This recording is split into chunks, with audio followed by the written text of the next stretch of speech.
Huh? I said confusingly. I was confused about how Pot was already here before us, or how he got in for that matter. Wait. I said, try and get my bearings. How did you get here? I was taken with all of Sig's luggage, Pot said, turning to talk to me. They unpacked all his furniture already. Furniture? Yes. SIG butted in. I brought a few personal items to save me from the misery that was a dorm room beds. A personal story from my oldest brother. Claimed it gave him itching all over his body. Well, he also was in one of the cheaper dorms, so we're getting off track. Right. Sorry, I said as part of my brain was still trying to process the info he was given. Anyway, SIG said, continuing the story, it was when me and my family went to a party for one of my father's friends. Old war buddy or something like that. I was bored by all the rich and powerful worms trying to get on my father's good side, so I decided to wander the premises.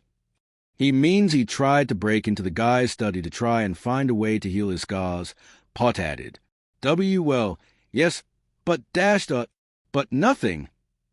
Pot said, stretching more of his body out. That was the only thing you did with your life for years after you got him. Can I continue the story now? Silence was all that came from Pot. Thank you. As I was saying, after wandering the premises and breaking into Guy's study, I spent the rest of my time there trying to find some spell, remedy, or even an illusion trick for me to be able to look in the mirror. Eventually, I did find something. It was a book on Segadrazi, or wishing spirits. After a few more minutes of digging, I found out he had one that he kept locked away for some ritual he was trying to do. So, where does Pot come into all of this?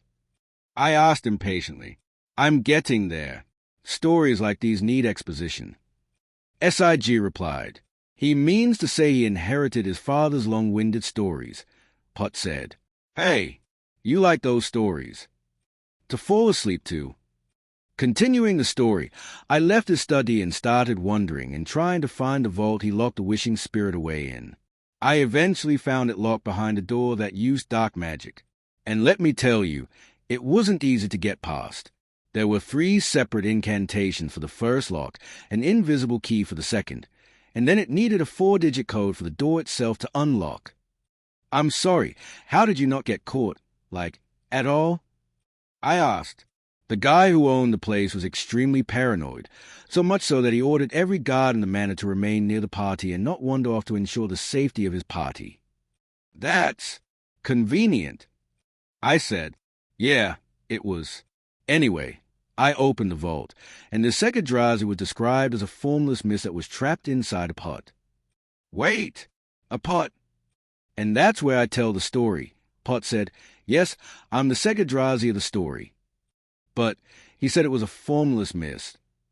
That's how we are before we materialize into a physical form. And you chose to form into a deformed raccoon. Unintentionally, Pot said, giving a stink eye to SIG, who didn't meet Pot's eyes. Making a physical form is a delicate task. That is, until you get manhandled by a spoiled cub who had fur bugs on him at the time. Pot slumped over the side of his pot as he mumbled to himself. I would have been beautiful, enough to make other people woo over me. Couldn't you have rematerialized into another form? No, I couldn't, since I wasn't strong enough at the time. I just had to form incorrectly, didn't I? Pot started to slither back into his pot, and was weeping while saying something about him being beautiful. So, did you get the wish? I asked, ignoring Pot. Not quite. Apparently, Pot was still too young to grant a wish, so I had to settle on the next best thing. And that was, even if Pot wasn't able to grant wishes, he was still powerful enough to make a contract. He would become my patron, supplying me with mana while I gave him safe harboring. Wait, what happened after the party? Oh, right. After the party, we left, and I haven't seen the guy since. Aren't you concerned about how, or better yet, why he never hunted you down? I guess I never thought about it. I don't even think my dad cared about me taking Pot back onto the ship. Wait, do I even remember the guy's name? SIG said with growing concern. That doesn't sit well with me.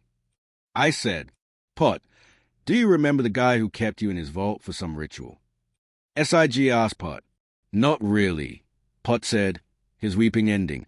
I think I was in a state of unawareness for most of my time there. Really, the most I can remember was taking physical form. As the three of us sat there in silence, I contemplated what was going on. I couldn't explain why, but in the back of my mind, something was telling me that the tower, Malgrim, and even SIG and Pot's gaps in memory were all related to each other. After calming down and wishing each other good night, SIG and I retreated to our rooms. The room was bigger than I expected. It was about the same size as a studio apartment back on Earth with a door to the side. The room itself was lightly furnished with a queen-size bed, nightstand, dresser, an L-shaped desk with a swivel seat, and what I assumed to be a TV stand across the bed with a hollow projector on it. The door leads to an entire bathroom with everything there. In the middle of his room was his luggage, neatly stacked and organized for him with a note on top of it. The note read, "Hello, Robin. This is Professor Boon. I heard about your duel at the end of the week. I figured it was unfair that you would have to go in unprepared, so I decided to give you a winning chance. The card attached to the note on the back gives you full access to every combat training site on the campus. Please use these to your fullest advantage." The card on the back of the note was a basic white with a blue bar on it. After unpacking more stuff and putting it in various places, I felt tired and checked the time. Before I knew it, I spent 3 hours just unpacking. I decided to call it a day and finally sleep. As I drifted to sleep, I thought I could see a hooded figure in the corner of my eye. I could feel myself open my eyes again to nothing but black. From behind me, a strange whisper. Turning around, I saw a human skeleton standing in the void. A symbol was carved into the skull. The symbol looked like a vertical eye with 3 lines slashed across it. "Beware the mark of sin, eye and blood." The skeleton spoke. When I tried to speak, nothing but air could come out. The skeleton reached out its hand toward my chest. "We will speak again," the skeleton said as it slowly dug its hand into my chest.